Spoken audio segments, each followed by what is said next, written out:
You'll have more time to speak with these wonderful workers and wonderful activists. We will make time for one very important question. If that's the one you have, and just come to the microphone. It's very important that we all have this question. Come on up. And while you're thinking, your question is the critical question for this moment.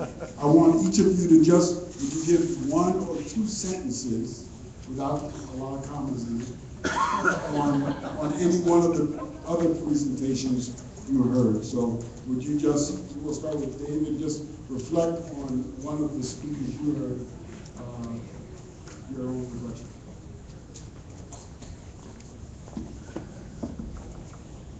Well, I think these were all organizing stories of workers who are organizing themselves here. So to me, the big question is, how do we help workers do what they obviously already want to do, organize and defend their rights?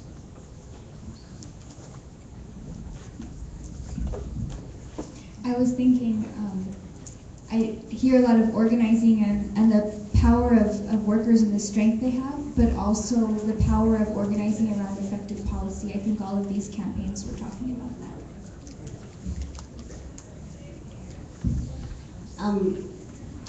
I think what's a lot of the workers talked about here are all in sectors or industries that are so invisible in our society that allows for this to happen. And that part of this is really about bringing light and bringing visibility to all of these workplaces.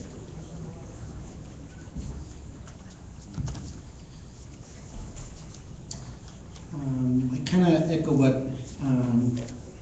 what's been said already. I think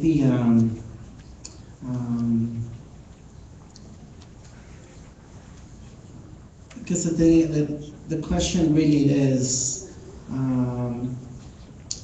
at the end of the day, it's like, how do we continue to support the organizing, the good policy that has been created, but most importantly, I think how do you bring these stories back to your organizations? I think that's the broader question that I really have. Is what does this mean to you when you go back to your congregation, to your communities, and how do you continue to support and advocate for these types of workers who put themselves on the line and against these retaliations that they suffer? Another question.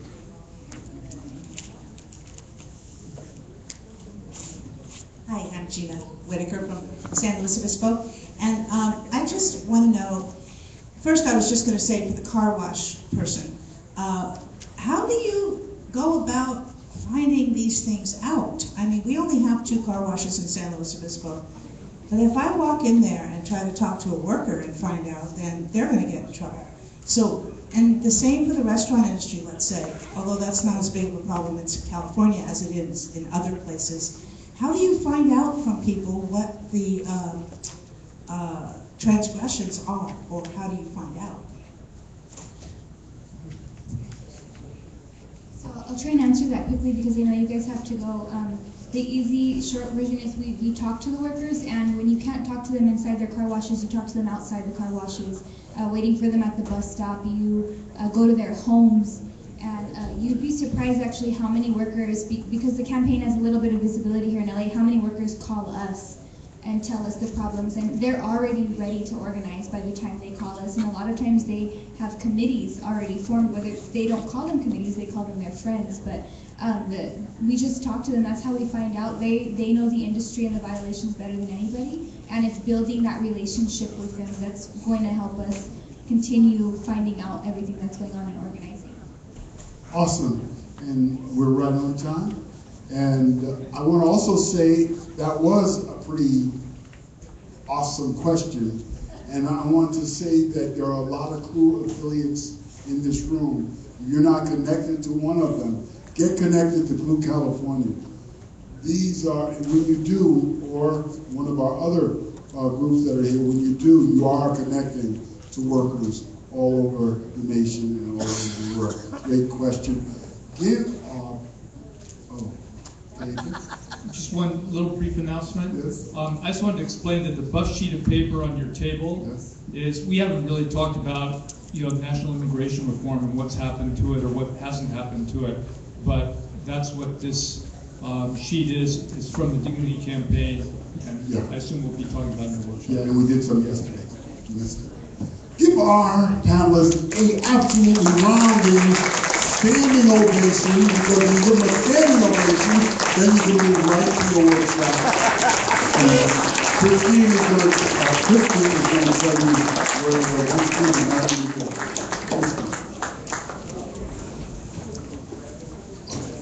Yeah, should we give you back these letters, Sister Aki? Who's this from?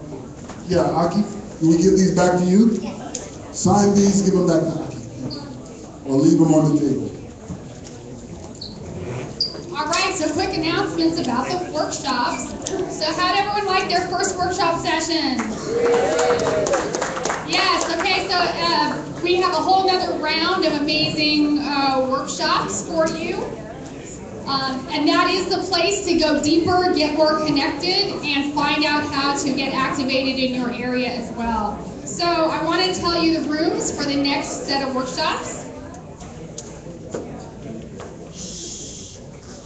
So the Revitalize, Not Militarize, lifting up border communities. I think that you heard from Lisa in a powerful testimony yesterday.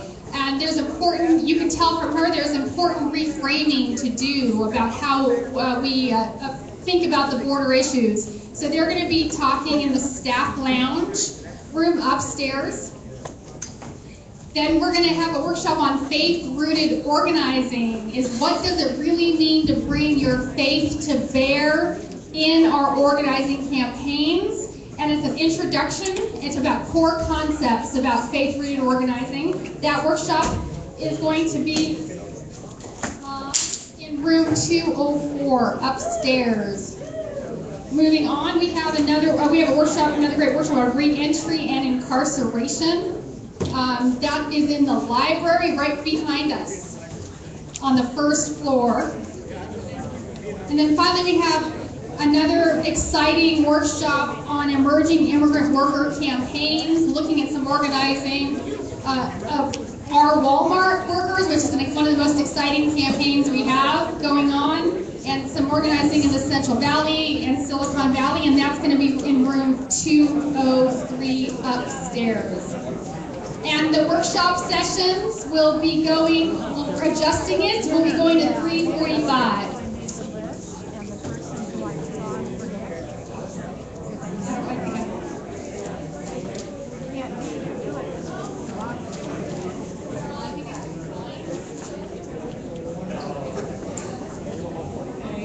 For the half of you who are here, there will be an optional meditation offered at 5:30 in the small chapel.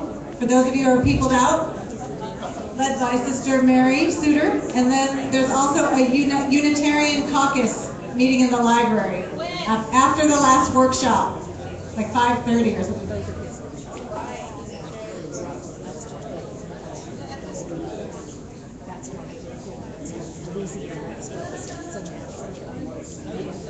Okay, so for those of you who want to know where the last workshop session are, the strategies for engaging your congregation will be in the library.